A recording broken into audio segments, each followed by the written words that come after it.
안디옥 교회를 세운 사람들 세 번째 시간으로 함께 오늘 읽었던 사도행전 11장 27절부터 30절 말씀을 중심으로 함께 은혜를 나누겠습니다. 안디옥 교회에 처음으로 그리스도인이라고 하는 이름으로 불려지는 사건이 있었습니다.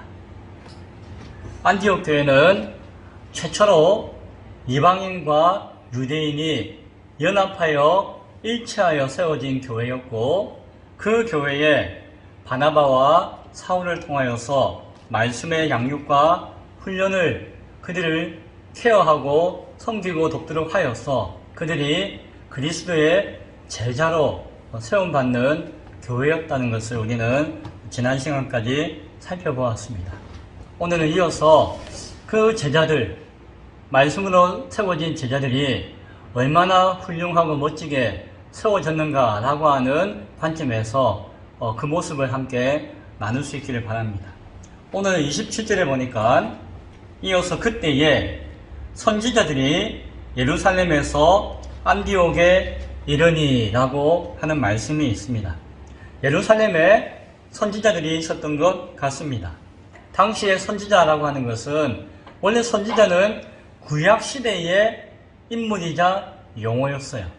선지자는 하나님의 말씀을 받아서 그 말씀을 가르치고 전하는 사명을 맡은 사람이 선지자라고 하는 사명이었어요. 그런데 그 신약시대에 와서는 더 이상 하나님께서 직접적으로 이야기하시는 경우가 거의 없었습니다. 그래서 그 당시에 선지자라고 하는 이름으로 불려지는 사람들이 있었는데, 그들은 어떤 카리스마적인 은사를, 다른 사람이 가지지 못한 은사를 받아가지고 그것을 중심으로 하나님 앞에 열심히 기도하고 그 가운데 깨달아지거나 또한 성령을 통해서 들려졌다라고 생각하는 내용을 전하는 그러한 사람들이 있었어요.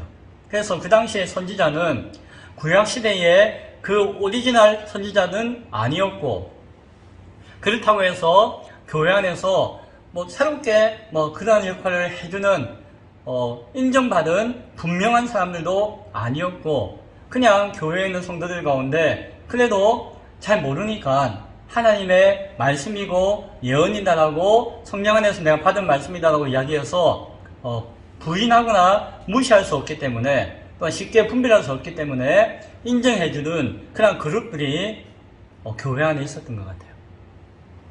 그 선지자들 중에서 여러 사람이 안디옥 교회를 방문하였다라고 이야기합니다.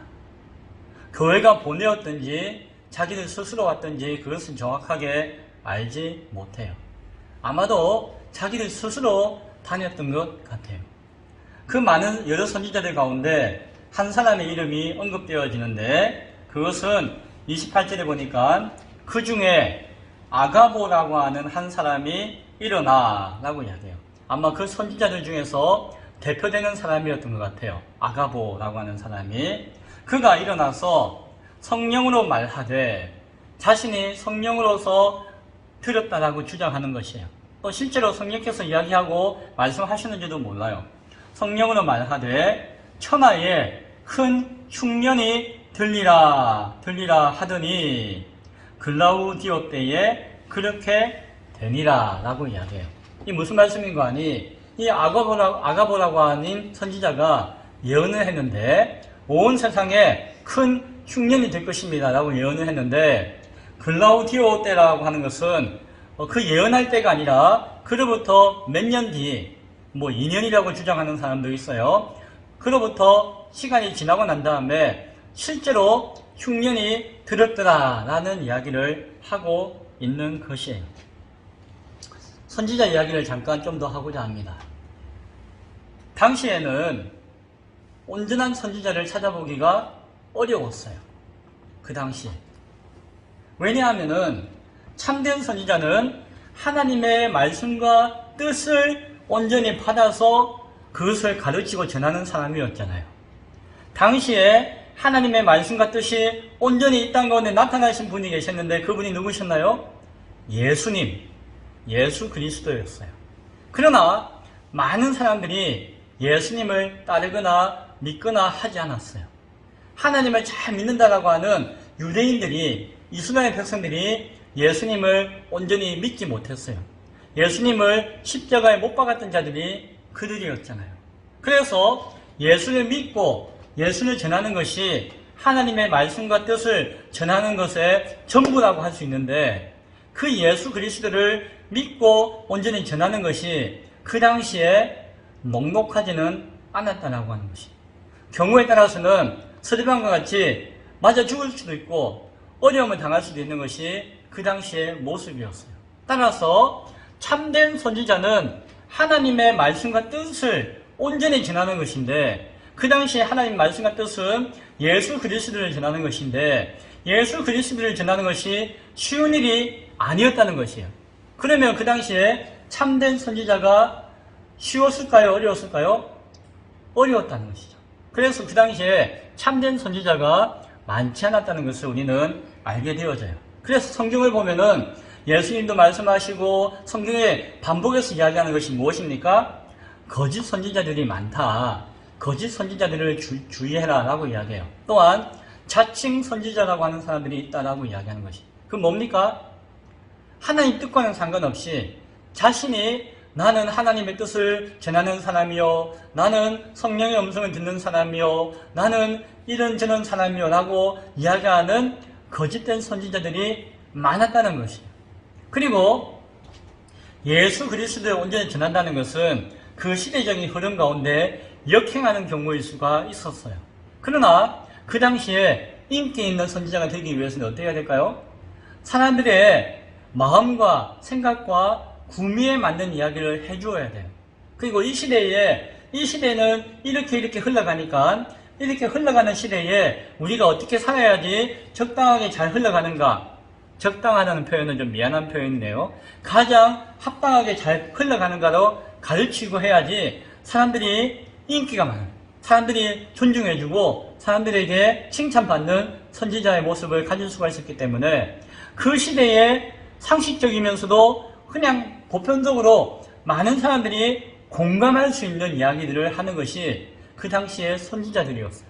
그래서 그 선지자들은 내가 거짓말 해야지, 내가 사기꾼이 되어야지 라고 해서 거짓 선지자가 되는 것이 아니라, 나는 참된 선지자고 기도하고 하나님 음성을 듣고 하나님의 말씀을 열심히 보고 한다고 했지만은, 그 중심이 그 시대의 흐름 가운데 맞추어서 사람들의 생각에 맞추어서 전하다 보면은 거짓 선지자가 되는 것이에요.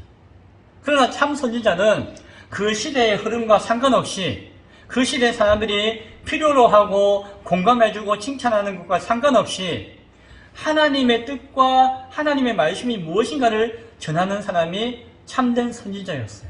그래서 많은 사람들이 예수를 못 박을 때에, 많은 사람들이 예수를 믿는다고 해서 잡아가두자고 할 때에도 그는 자신이 죽을 수 있음에도 불구하고, 자신이 욕먹을 수 있음에도 불구하고, 시대의 흐름에 역행함에도 불구하고 예수를 증거하고 하나님의 참뜻을 전하는 사람이 참된 선지자였어요.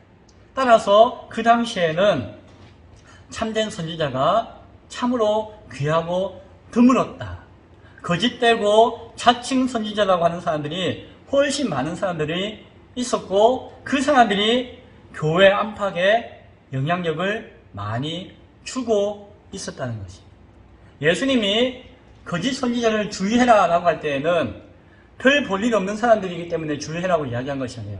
그들의 영향력이 그 시대에 크게 나타났기 때문에 주의해라고 말씀하신 것입니다. 세상을 거스리는 것보다도 세상에 잘 맞추어서 사는 지혜를 가르치는 선지자, 많은 사람들이 공감해주고 많은 사람들이 함께 해줄 수 있는 선지자가 그 시대의 선지자였고, 그들은 거짓 선지자였다라고 하는 것을 우리는 생각하게 되어집니다. 자, 그 와중에 선지자들 그룹이 안디옥에 오게 되었고, 안디옥 교회 가운데서 이 아가보라고 하는 선지자가 대표해서 예언을 했다는 것이에요. 그리고 그 예언이 실제로 이루어진 것을 통해서 보니까 이 사람이 완전히 새빨간 거짓말장이거나 잘못된 사람은 아니구나 하는 생각도 하게 되어져요. 오늘 성경만 보면은 안디옥 교회가 그 예언을 듣고 열심히 잘 구제할 수 있는, 부조할 수 있는 헌금을 모아가지고 흉년이 났을 때에 저 예루살렘 교회가 흉년에서 어려움을 당할 때에 그 예루살렘 교회의 그 구제 물품들을 다 모아가지고 바나바와 사울을 통해서 가져다 주었더라 라고 하는 이야기로 그냥 끝나는 것 같아요. 그러면은 뭐 아가브도 잘했고 다 잘한 것이네 라고 생각할 수가 있습니다. 그런데 여기서 말씀을 읽다 보니까 자꾸 의구심이 생겨요. 궁금함이 생겨요. 여러분은 안 그런지 몰라도 예루살렘에서 온 사람들인데 이 사람들은 예루살렘에서 흉년이 올 것이라고 하는 것을 말해주지 않았을까요? 그게 궁금해요. 안디옥에 와서 흉년이 있을 것이다 라고 이야기해준 사람들인데 예루살렘에서도 그것을 알고 있었다면은 이야기해주지 않았을 것인가? 만약에 그렇다면은 안디옥 교회도 흉년을 대비해서 뭔가 준비했듯이 예루살렘 교회도 뭔가 준비를 충분히 할 수 있는 여력이 있지 않았을까? 굳이 안디옥 교회가 돕지 않아도 라고 하는 의구심이 생기는 것을 보게 되어집니다. 안디옥 교회가 흉년인데, 전 세계가 흉년인데 안디옥 교회는 넉넉해서 또한 구제해가지고 예루살렘 교회를 도울 수 있었을까요? 안디옥 교회가 그만큼 부자 교회였을까요? 뭐 그런 생각도 들어요. 그러면은 아가보라고 하는 사람은 과연 어떤 사람일까라고 하는 생각도 들어요. 그냥 오늘 성경만 보면은 선지자고 뭐 성경으로 이야기하는 사람이고 예언을 했고 예언은 이루어졌다라고 생각하지만 아가보는 또한 어떤 사람인가라고 하는 의구심도 들어요. 그래서 성경을 찾아보니까 아가보라고 하는 사람이 성경에 2번 나오는데 한 번은 오늘 본문에 또 한 번은 나중에 사도행전 21장에 나와요. 그때 사건을 제가 잠깐 말씀드릴게요. 사도행전 21장에 보면은 20절 이하에서 사울이 예루살렘으로 가고자 하는 상황이 나와요. 그때에 야고보가 한 이야기가 있습니다. 예루살렘 교회의 야고보가 바울에게 한 이야기가 있어요. 그 말이 뭔가 하니 사도행전 21장 20절 이하에 있는 말씀인데 야고보가 바울에게 말하기를 유대인 중에서 믿는 자가 수만 명이 있으니 다 율법의 열성을 가진 자라. 내가 이방에 있는 모든 유대인들을 가르치되 모세를 배반하고 아들들에게 할례를 행하지 말고 또 관습을 지키지 말라 한다 함을 그들이 들었도다. 어찌할꼬 그들이 필연 그대가 온 것을 들으리니. 사도행전 21장에 이런 내용이 나와요. 뭡니까? 예루살렘 교회에 예수 믿는다고 해서 교회에 나와 있는 유대인들이 수만 명이라는 거예요. 수만 명. 예루살렘 교회가 엄청 크죠. 그런데 원래 예루살렘 교회는 유대주의자들로 가득 차 있었잖아요. 앞서 이야기했죠. 그들은 사도 바울을 배척하고 이해하지 못하고 신뢰하지 못했었죠. 바울이 왔습니다. 그런데 이제는 엎친 데 덮친 격으로 바울이 안디옥에서 다른 지역에서 이방인들을 가르치고 이방인들에게 복음을 전하고 이방인들에게 함께하면서 할례 행하는 거 아무것도 아니야. 중요한 거 아니야. 율법 지키는 거 그게 중요한 게 아니야. 예수님 믿는 것이 참으로 중요한 것이고 그것으로 구원에 이르는 것이야 라고 하는 참된 진리를 전했는데 그것이 예루살렘 교회에 있는 성도들의 귀에 듣기에는 이거 잡아 죽일 사람이다 라고 들렸다는 것이에요. 예루살렘 교회도 교회지만은 유대주의 전통과 문화와 그 가운데 매여 있기 때문에 오늘 성경이 이야기하기를 유대인 중에서 믿는 사람이 수만 명이라는 것이에요. 이게 무슨 말씀입니까? 예수 믿는다고 교회에 있지만은 옛날 전통과 습관과 선입견과 편견에 사로잡힌 사람들이 수만 명이라는 것이에요. 그 사람들이 바울에 대해서 오해하고 잡으면 두고 보자라고 하는 사람들이 수만 명이 있다는 것이에요.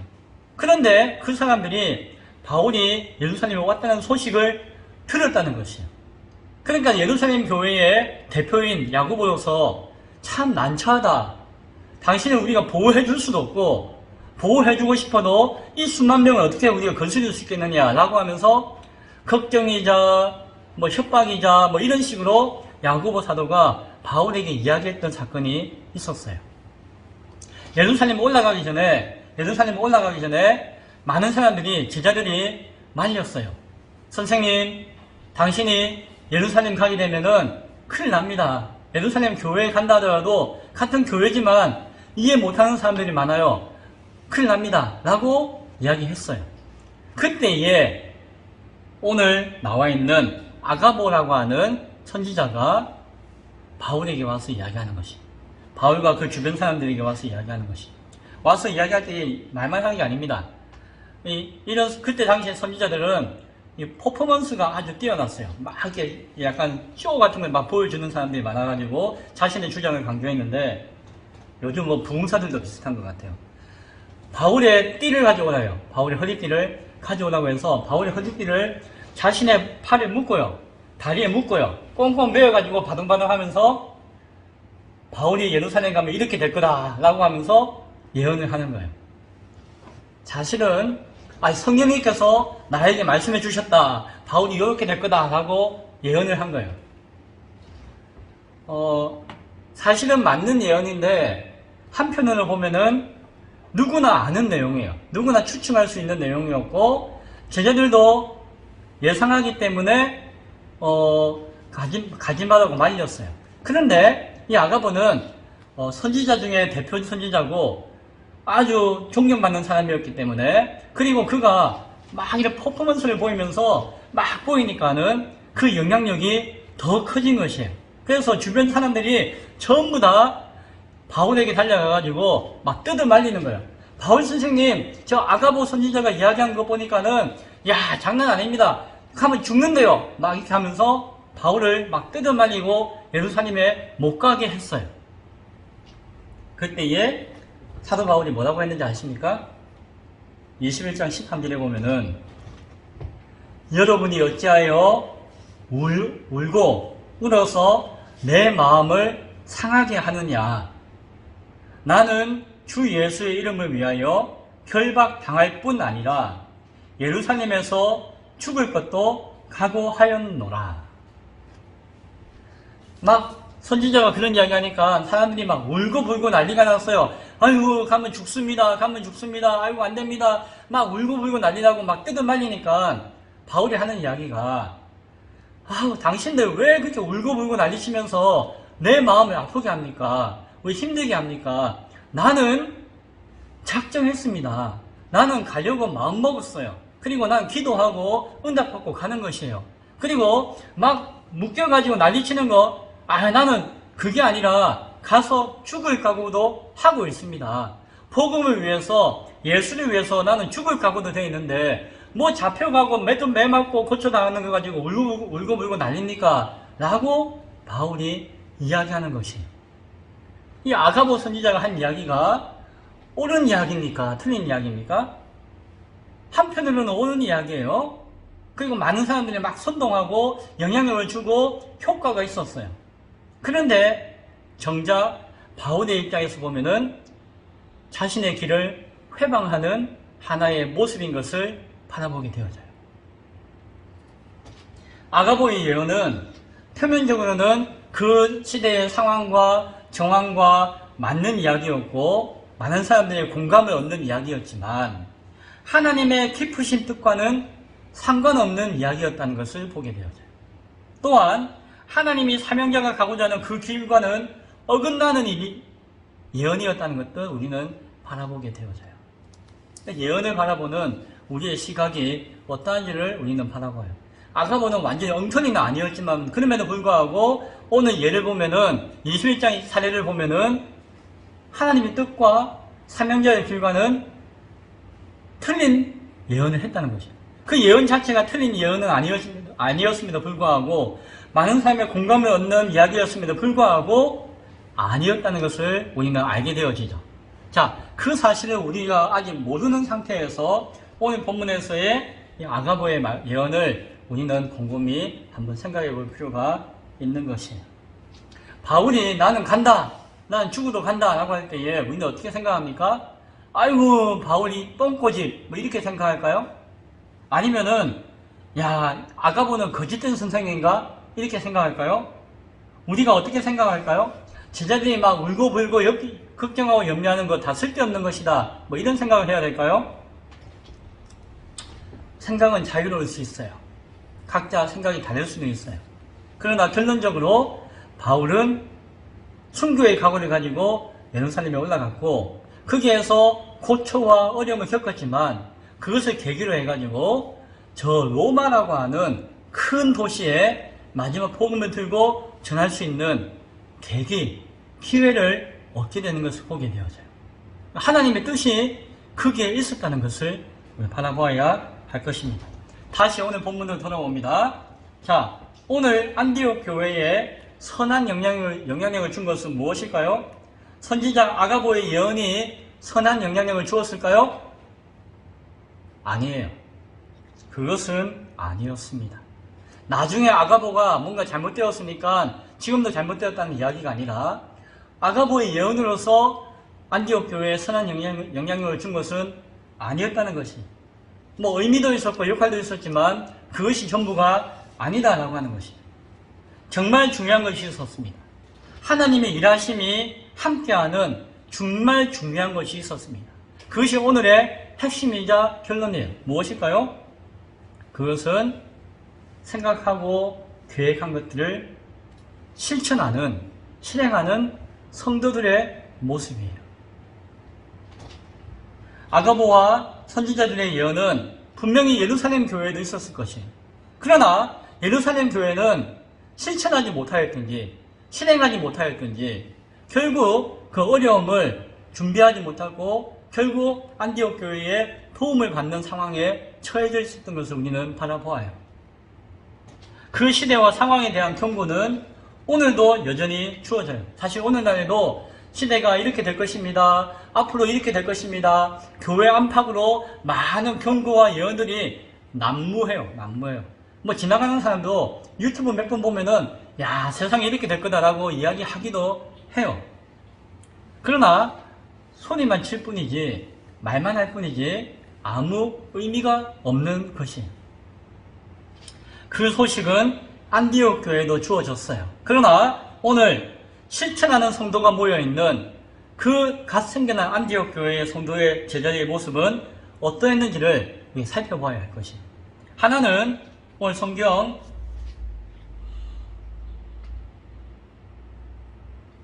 28절에 있는 말씀을 중심으로 29절에 제자들이 무엇이라고 했는지를 살펴볼게요. 29절 제자들이 각각 그 힘대로 유대에 사는 형제들에게 부조를 보내기로 작정하고 이를 실행하여 바나바와 사울의 손으로 장로들에게 보내니라. 자, 네 가지 이야기할게요. 하나는 뭡니까? 각각 그 힘대로 라고 해요. 각각 그 힘대로.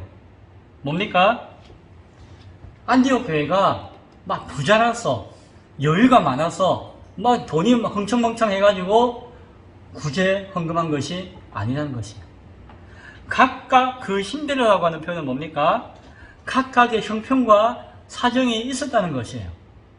각각의 형편과 사정이 어려움이 있었다는 것이에요.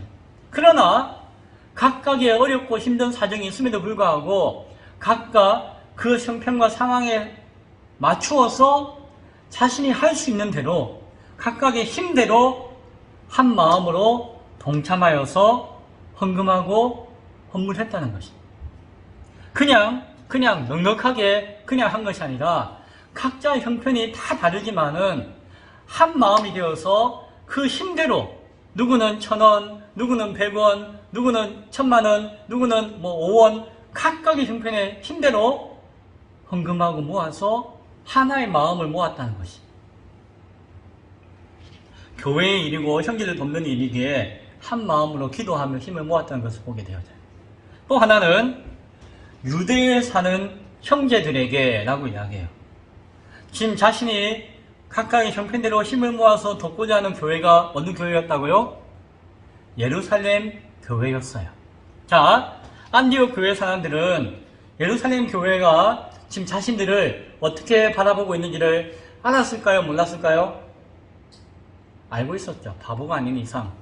예루살렘 교회가 우리들을 향해서 사람 취급 안 했던 이방인이라고 사람 취급도 안 했고, 우리가 예수 믿는다고 할 때에 뭐 저런 사람들이 예수 믿나라고 여기는 마음이 있었다는 것을 안디옥 교회 사람들은 다 알고 있었어요. 그래서 그들은 유대에 사는 형제들이다 라고는 표현을 오늘 성경은 해줘요. 그들은 유대인들이었다는 것이에요. 그러나 형제들이었다는 것이에요. 안디옥 교회 성도들은 그들이 자신들을 무시하고 편견과 선입견 가운데 생각하고 있다는 것을 다 알고 있었어요. 그러나 그들은 유대에 사는 유대인 교회를 할지라도 그들이 하나님 안에서, 그리스도 안에서 한 형제라고 하는 온전한 믿음을 가지고 있었다는 것입니다. 나를 무시하고 나를 욕하고 업신여기는 사람이 있으면 우리 어떻게 합니까? 나도 욕하면서 다시 쳐다보지 않죠. 원수야 원수 이렇게 생각하겠죠. 그러나 그럼에도 불구하고 그리스도 안에서 한 형제요 가족이라고 하는 믿음으로 그들은 온전히 원수를 사랑하는 예수님 말씀대로 그들을 위해서 힘을 모았다는 것이, 각자의 형편대로 힘을 다해서 구제하고 섬기고자 했다는 것입니다. 우리 교회는 이방인이 따로 있고 유대인이 따로 있고 잘 사는 사람 따로 있고 못 사는 사람 따로 있는 그런 교회 아니다. 우리 교회는 정말 어떤 상황에서도 하나 되어지는 그런 교회다라고 하는 것을 보여준 것이에요. 예루살렘 교회. 얼마나 귀하고 아름다운 모습입니까? 세 번째는 보내기로 작정하고 그리고 어떻게 했다고요? 실행하였다라고 이야기해요. 보내야 합니다. 보내기로 계획합니다. 우리 보내기로 마음먹었습니다. 우리 보내기로 함께 기도합니다. 라고 하지만 사실은 거기까지는 쉬워요. 그러나 정말로 내 주머니를 틀어가지고 없는 거 쌀을 끌고 모아가지고 뭐 이렇게 숨겨놓은 삼짓돈을 뽑아가지고 그것을 모아서 어려운 사람들을 교회를 도와주는 실행하는 것은 별개의 것이에요. 다른 이야기예요. 아이고 어렵구나. 아이고 참 힘드시겠습니다. 뭐 생각하고 말하고 하는 것은 누구나 할 수 있어요. 그러나 정말 그 교회를 위해서 내가 한 푼 두 푼 모은 것을 가지고 나누어서 섬기는 것은 어려운 것이에요. 그런데 그들은 어떻게 했다고요? 보내기로 작정하였고 이를 실행하였다라고 오늘 성경은 이야기해주고 있는 것이죠. 또 하나는 무엇입니까? 그들은 자신이 모으고 수고하고 한 것들을 생색내지 않았어요. 그것을 모두 다 누구에게 맡겼을까요? 바나바와 사울에게 맡겼어요. 내가 이걸 애써 모은 겁니다. 아시죠? 이거 어떻게 해야 됩니다. 그런 이야기한 것이 아니라 자신들이 각자의 형편대로 다 모아가지고 하나님께 맡긴 것이. 그러니까 하나님의 사자인 바나바와 사울을 통해서 전해주게 된 것이. 그들을 위임하였고 신뢰하였고 믿고 맡긴 것은 무엇이다? 나의 모든 수고와 정성과 노력이 다 하나님 것이고 하나님께 드린 것이다 라고 하는 믿음의 고백이 있었던 것입니다. 안디옥 교회의 제자들의 모습은 이런 네 가지 모습 가운데 우리는 생각할 수 있는 것입니다. 이 말씀을 정리하고자 합니다. 우리는 3주에 걸쳐서 안디옥 교회를 세운 사람들의 모습을 살펴보았습니다. 모두가 유대인들만 전도할 때에 아무도 쳐다보지 않던 헬라인과 이방인을 향해서 복음을 전했던 몇몇 이름 없는 무명의 선구자들이 안디옥 교회를 세웠어요. 하나님의 뜻 가운데 예비되어진 바나바와 사울이 협력하고 하나 되어서 말씀으로 양육함으로 말미암아 제자가 되어진 그 일꾼들을 통해서 안디옥 교회가 세워졌어요. 그리고 오늘 말씀과 같이 배우고 익힌 그 말씀을 중심으로 믿음으로 그치는 것이 아니라 그것을 작정한 것으로 그친 것이 아니라 그것을 실행하고 실천할 수 있는 안디옥에서 성장한 그 제자들의 모습이 또한 안디옥 교회를 세웠다는 것을 우리는 바라보게 되어집니다. 이들을 통해서 안디옥 교회는 건강하게 세워질 수가 있었습니다. 그리고 안디옥 교회는 예루살렘 교회는 꿈도 못 꾸고 행할 수 없었던 전 세계를 향한 복음 전도와 예수 그리스도의 복음 전파의 사명들을 온전히 감당하는 중추적인 핵심되는 교회가 되었던 것을 우리는 보게 되었습니다. 오늘 진부 땅에 기쁨의 교회가 세워지고 있습니다. 그 가운데 저와 여러분이 있어요. 하나님의 기쁨이 되는 교회로서의 사명을 우리 교회가 감당할 수 있기를 소원합니다. 그리고 그 가운데 기쁨의 교회를 함께 세워가는 여러분에게도 그 세워지는 축복이 함께 할 수 있기를 간절히 축원드립니다. 기도하겠습니다.